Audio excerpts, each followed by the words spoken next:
Think and Grow Rich, Summary by Napoleon Hill. Introduction, the spark that ignites change. Long before the world became obsessed with the law of attraction and success coaches began flooding social media, Napoleon Hill laid the foundation for an entire philosophy of achievement, one that reaches into the core of human behavior and thought. Think and Grow Rich is not just about amassing wealth, it's a roadmap for developing a mindset that unlocks your full potential. But why has this book stood the test of time since its original publication in 1937?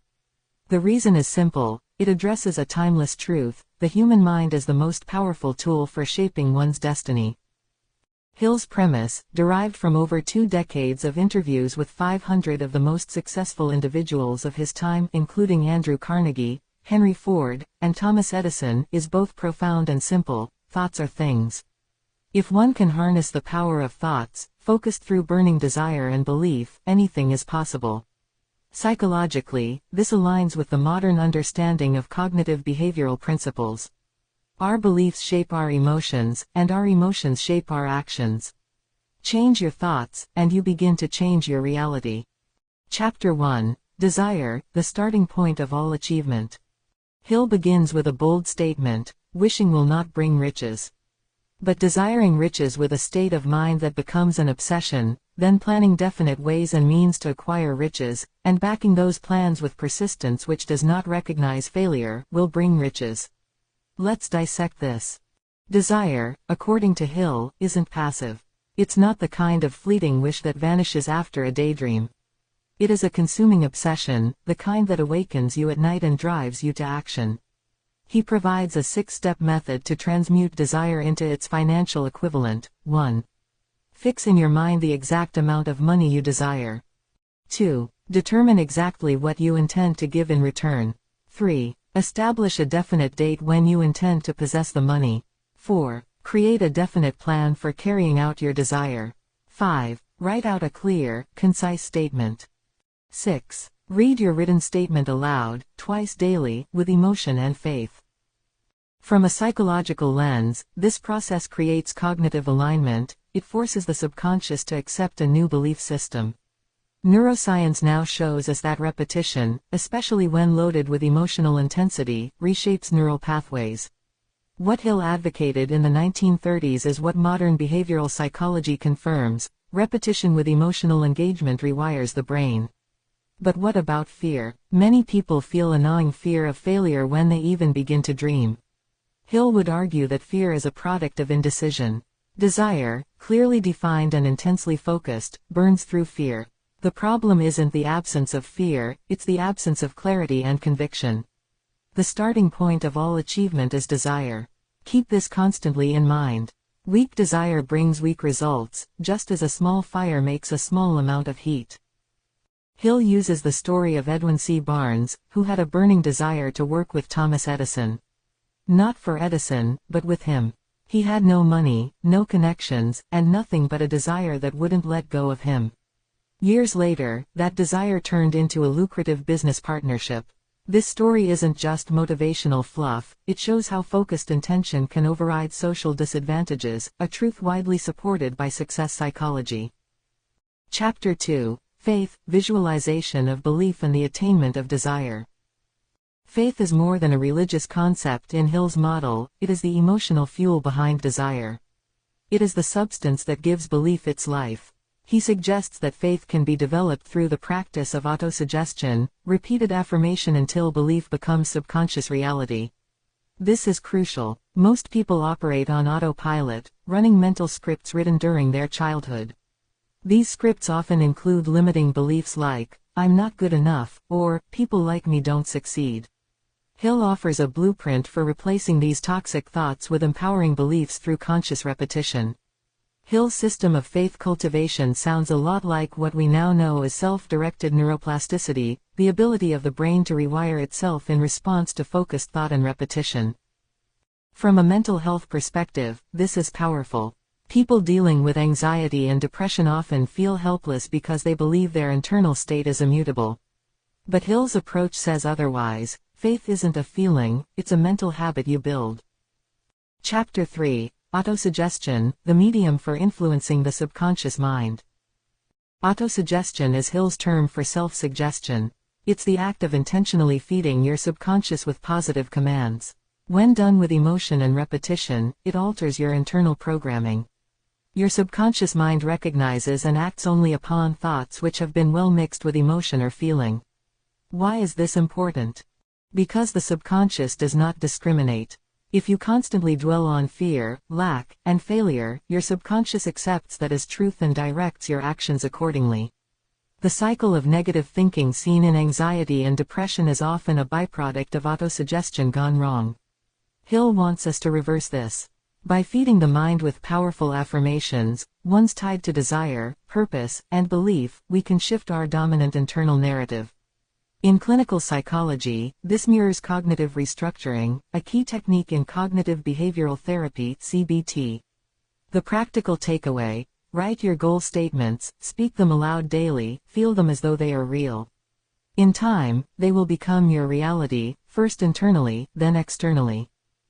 Chapter 4. Specialized knowledge, personal experiences or observations. Hill distinguishes between two types of knowledge: general knowledge, what schools teach; specialized knowledge, what creates wealth and progress. He argues that general knowledge, no matter how vast, is of little use unless it is organized and directed toward a definite goal. In the age of Google, information is abundant, but the real power lies in application.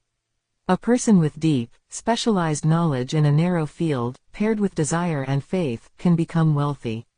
Today, this reflects the modern concept of the T-shaped individual, someone who has a breadth of knowledge but deep expertise in one area. For those who suffer from self-doubt or imposter syndrome, a common trait among those battling anxiety, this chapter is freeing. You don't need to be a genius at everything. Find your niche, master it, and apply it with intention. Chapter 5. Imagination, the workshop of the mind. Imagination is where desire takes form. Hill identifies two types: 1. Synthetic imagination, rearranging old concepts into new combinations. 2. Creative imagination, the realm of intuition, flashes of insight, and innovation. Every invention, every business idea, every breakthrough in history was born in someone's imagination. And imagination, Hill insists, can be cultivated. Psychologically, imagination engages the brain's default mode network, the same part activated during daydreaming and deep thinking. For people feeling stuck in life, awakening the imagination often serves as a doorway out of depression. It provides an alternative to hopelessness. Hill encourages us to schedule time to imagine. See your goals, live your success mentally. The mind doesn't know the difference between reality and vividly imagined experience. That's the secret behind visualization, and why Olympic athletes and entrepreneurs alike use it. Think and Grow Rich, Summary. Section 2, Planning, Decision, and Persistence. Chapter 6, Organized Planning, the Crystallization of Desire into Action. Desire without action is like a spark without fuel, it burns out before it begins. Hill's message here is clear: dreams must be transformed into concrete plans. He insists that success demands organized planning, and more importantly, the willingness to adapt when those plans fail, because they will, inevitably. No follower of this philosophy can reasonably expect to accumulate a fortune without experiencing temporary defeat. From a psychological angle, this resonates deeply with the concept of resilience. Many people are paralyzed by the fear of making the wrong plan. So, they make no plan at all. But Hill urges us to act, knowing failure is part of the process, not a signal to stop, but to evolve. He recommends forming a mastermind group, a small alliance of people with complementary skills and knowledge. This reflects the modern practice of mastermind networks, support groups, and accountability partnerships, tools psychologists often suggest for overcoming procrastination, depression, or self-sabotage. Hill lists these practical planning steps. 1. Form your group. 2. Decide the advantage each member gets. 3. Meet regularly. 4. Maintain harmony. In today's terms, this could be a team, mentor circle, or even a therapist-client alliance. The key message: you don't have to do it alone. Chapter 7, Decision, the Mastery of Procrastination. Procrastination is not just a productivity issue, it's deeply psychological. It's often rooted in anxiety, fear of judgment, or fear of failure. Hill doesn't call it by those modern terms, but his message is unmistakable: indecision kills dreams. Successful people make decisions quickly and change them slowly, if at all. Unsuccessful people, they waffle. They seek consensus, avoid risk, and never take a firm stand. Sound familiar? From a mental health standpoint, indecision is often linked to low self-esteem or learned helplessness, a belief that one's actions won't change the outcome. Hill counters this by teaching empowered decisiveness. Even if your decision leads to temporary failure, at least you are moving forward. Psychologists encourage behavioral activation in clients with depression. The idea, action precedes motivation. Hill agrees. Decide, act, adjust, but never stall. And here's where his philosophy brushes against something deeply human: the need for validation. Hill urges readers to trust their inner voice, not the naysayers, not the critics, not even the well-meaning but fearful loved ones. Chapter 8. Persistence, the sustained effort necessary to induce faith. Desire is the starting spark. Planning provides the structure, but persistence is the fire that keeps it alive. Hill asserts that persistence is not a personality trait, it's a habit, one you can build. Like a muscle, it grows stronger with use and weaker with neglect. He outlines 4 steps to cultivate persistence. 1. A definite purpose backed by burning desire. 2. A definite plan expressed through continuous action. 3. A mind closed tightly against all negative and discouraging influences. 4. A friendly alliance with one or more persons who will encourage you. Let's look at this through the lens of cognitive behavioral therapy, CBT again. These are essentially tools for cognitive resilience, goal clarity, proactive behavior, social reinforcement, and cognitive filtering of negativity. Now here's the hard truth: people often give up right before their big breakthrough. Hill refers to this as 3 feet from gold. Many dreams die not because they were impossible, but because the person holding them gave up too soon. The most common cause of failure is the habit of quitting when one is overtaken by temporary defeat. If you've ever struggled with depression, you know how it feels to want to quit, not just a goal, but everything. Hill reminds us that persistence isn't about being unshakable, it's about showing up even when you're shaken. In clinical psychology, we know that consistent micro-actions, even small wins, build hope and emotional momentum. Hill's system validates this truth: persistence isn't about heroic acts. It's about daily, committed action. Chapter 9. Power of the Master Mind, the Driving Force. Hill defines power as organized and intelligently directed knowledge. But what gives that knowledge its force? The master mind. A mastermind group is more than a team. It's a fusion of minds, a creative synergy that produces new ideas and fresh energy. When people coordinate harmoniously toward a definite purpose, a new mental force emerges, one greater than the sum of its parts. No individual may have great power without availing himself of the master mind. This chapter taps into what psychologists today might describe as collective intelligence, or even the emotional contagion of group energy. You rise or fall to the level of the people you spend time with. If you surround yourself with pessimists, you begin to internalize hopelessness. But if your circle consists of visionaries, doers, and resilient thinkers, their belief becomes your own. This isn't just motivational talk. Mirror neurons in our brains are hardwired for social learning. Emotion, attitude, and even motivation are contagious. Hill's insight is timeless: you don't just need a plan. You need people, the right people. Blank, blank. Think and Grow Rich, Summary. Section 3, The Higher Mind and Conquering Fear. Chapter 10, The Mystery of Sex Transmutation, the Transforming Power of Emotion. Now we enter one of the most intriguing and misunderstood concepts in the book: sex transmutation. Napoleon Hill makes a bold claim: the most powerful human emotion is sex, and those who learn to channel this energy into non-physical pursuits often achieve extraordinary success. He isn't advocating repression, rather, redirection. The energy that drives procreation can be rerouted to fuel creativity, drive, charisma, and mental productivity. When harnessed and redirected along other lines, this motivating force maintains all of its attributes of keenness of imagination, courage, willpower, persistence, and creative ability. Psychologically speaking, this aligns with the concept of libido as described by Freud, not just sexual desire but life energy. Jung, too, believed that sexual energy could be sublimated into art, ambition, or spirituality. Hill is echoing this. He studied successful men, and yes, his language is dated. Hill speaks from a 1930s male-dominated worldview and found that nearly everyone had a highly developed sex drive. But their genius came from transmuting that energy. Modern psychology has a term for this: self-regulation, the ability to delay gratification for a higher goal. Rather than being controlled by impulse, transmutation is about choosing what to do with your emotional and energetic fire. This principle is also deeply connected to emotional intelligence. Those who master their passions rather than suppress or indulge them, are often those who rise far beyond average. Chapter 11. The Subconscious Mind, the Connecting Link. Your subconscious is the bridge between your conscious mind and what Hill calls infinite intelligence. Everything you feed it, whether fear, hope, doubt, or belief, gets recorded, and eventually, acted upon.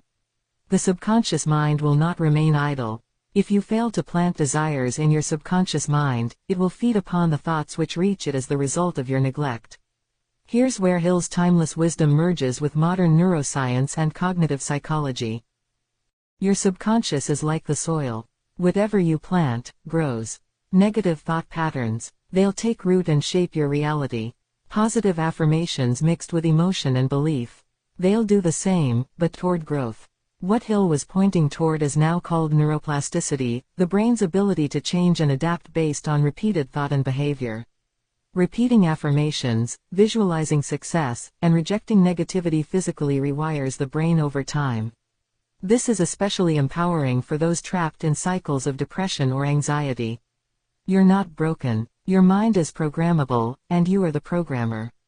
Hill suggests repeated autosuggestion, emotional engagement, faith-infused desire, emotional control. These aren't vague ideas, they're mental exercises that create real change. Chapter 12. The Brain, a Broadcasting and Receiving Station for Thought. Hill's view of the brain is ahead of its time. He describes it as a vibrational transmitter and receiver, capable of sending thoughts into the ether and picking up the thoughts of others. While this may sound mystical, there's real science behind parts of it. The human brain does emit measurable electrical activity. It does sync with other people's brain waves in conversation and shared experience. This is known today as interpersonal neurobiology and empathic resonance. Hill believed that thoughts, especially when emotionalized, are energetic and have magnetic power, like radio waves seeking other minds on the same frequency. Every human brain is capable of picking up vibrations of thought being released by other brains. We might not yet have the tools to measure thought frequency, as Hill imagined, but mirror neurons, emotional contagion, and group intelligence validate his larger point: thoughts are not isolated. They are social, transferable, and influential. Your mental state doesn't just impact you, it shapes everyone around you. And theirs shapes you. That's why Hill continues to emphasize the need to guard your thoughts and environment fiercely. Chapter 13. The Sixth Sense, the Door to the Temple of Wisdom. The sixth sense, Hill explains, is the final step in the evolution of one's mental development. It is not something one can force. It appears only after mastering all the previous principles. It's intuition, or the hunch, the quiet inner guidance that seems to come from nowhere. This principle is the apex of the philosophy. It can be understood and applied only by first mastering the other 12 principles. Think of the sixth sense as the culmination of your subconscious training. When your subconscious is steeped in purpose, clarity, faith, and imagination, it begins to send back powerful flashes of insight. Psychologically, this is what many call the intuitive brain, or System 1 in Daniel Kahneman's terms, a fast, instinctive mode of decision-making powered by deep mental programming. This sense may save your life, guide your path, or inspire genius. Hill claims many of the successful people he studied relied on this voice within. In therapy, when patients learn to reconnect with their authentic self, they often rediscover intuition. Trauma and fear drown it out. Healing and clarity bring it back. Hill isn't saying, trust your gut, without work. He's saying, train your mind, feed it faith, act with purpose, and in time, intuition will arrive as a wise friend. Chapter 14, The 6 Ghosts of Fear, Clear the Mind for Riches. Hill ends with something critical, because nothing destroys success faster than fear. He identifies 6 universal fears. 1. Fear of poverty. 2. Fear of criticism. 3. Fear of ill health. 4. Fear of loss of love. 5. Fear of old age. 6. Fear of death. Every self-sabotaging behavior stems from these fears. Hill calls them ghosts because they're illusions, phantoms created by thought, yet powerful enough to imprison the mind. Let's examine them through a psychological lens. Fear of poverty is tied to scarcity mindset. It causes people to cling to jobs they hate or never invest in themselves. Fear of criticism is rooted in shame and childhood rejection. It keeps people from taking bold steps. Fear of ill health can spiral into hypochondria or anxiety disorders. Fear of loss of love leads to codependency and people-pleasing. Fear of old age connects to identity loss and relevance, a source of midlife crisis. Fear of death is the ultimate existential dread. It paralyzes progress. Fears are nothing more than a state of mind. Hill urges us to confront them not with denial, but with the light of self-awareness and faith. Your thoughts can be mastered, but they must first be recognized. He advises building habitual thought discipline, an ongoing mental hygiene practice to avoid negative people. Filter media input. Use affirmations. Meditate on faith, not fear. This is very close to modern emotional regulation techniques. Mental health doesn't require perfection. It requires practice. Think and Grow Rich. Summary. Section 4. Practical Power, Modern Truths and Your Inner Riches. Practical applications. Turning thought into wealth. Now that Hill has laid out the philosophy, 13 principles that form a staircase to success, the final question remains, how do you actually use all this in your daily life? Hill makes one thing absolutely clear, thinking alone is not enough. You must act. Desire must become obsession. Obsession must become plan. Plan must become persistent action. Thought plus emotion plus action equals manifestation. Here's how to bring it all together. 1. Create your definite chief aim, DCA. This is your North Star. Make it specific. I want more money, becomes, I will earn $500,000 within the next 3 years through my digital marketing agency. This is goal-setting psychology 101, the brain needs clarity to focus. 2. Write a personal statement. In Hill's own method, you write what you want. When you want it by what you will give in return, your plan of action. Then read this twice daily, with emotion. This uses autosuggestion and self-hypnosis to overwrite doubt. 3. Visualize plus emotionalize. Hill emphasized that your mental image must be felt, not just imagined. The subconscious doesn't respond to logic, it responds to feeling. This is now validated in sports psychology and performance coaching. Visualizing with emotion primes the brain and body for success. 4. Join a mastermind. Whether it's 2 people or 10, having a tribe aligned with your mission will multiply your resilience, clarity, and momentum. From a psychological standpoint, this creates social accountability, which is one of the strongest drivers of consistent behavior. 5. Build mental discipline. Set time daily for affirmations, visualization, reading. Learning from setbacks, not shaming yourself. Think of it as mental hygiene. You wouldn't skip brushing your teeth. Don't skip brushing your thoughts. Success stories, living proof of the principles. Napoleon Hill interviewed over 500 of the most successful people of his time. The core message: they didn't start rich, but they thought and acted rich before the money came. Let's look at a few examples Hill shares. Henry Ford. He had no formal education, no money, and no business experience. But he had one thing: decision plus persistence. When his engineers said the V8 engine was impossible, he told them, produce it anyway. They did, after years of failure.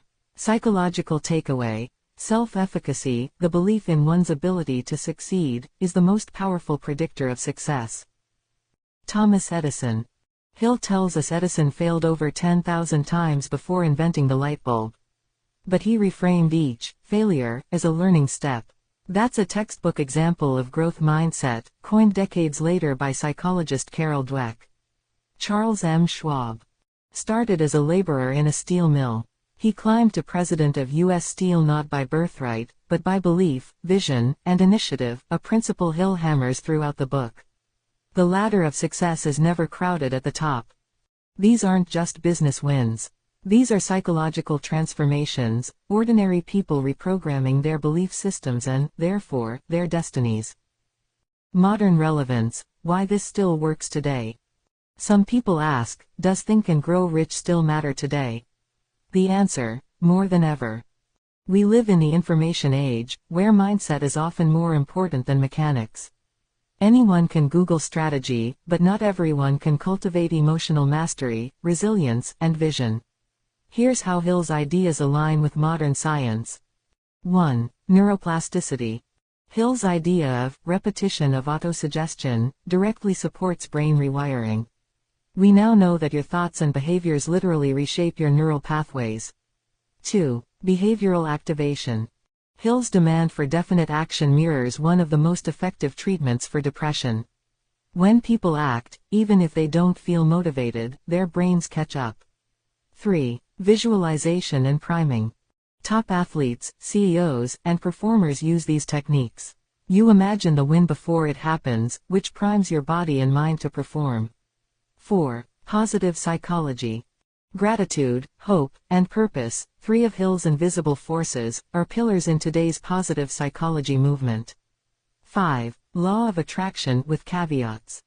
Hill often gets cited in law of attraction circles, but his philosophy is more grounded, think plus feel plus ACT. He never promises wishful thinking will bring riches. He promises focused thinking plus aligned action will. Final reflection. The real riches are within. Hill ends his book with a stunning realization: riches begin in the form of thought. Yes, he talks about money.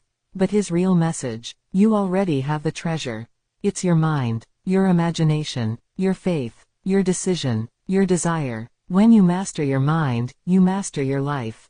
When you stop waiting for permission and start moving with intention, doors open.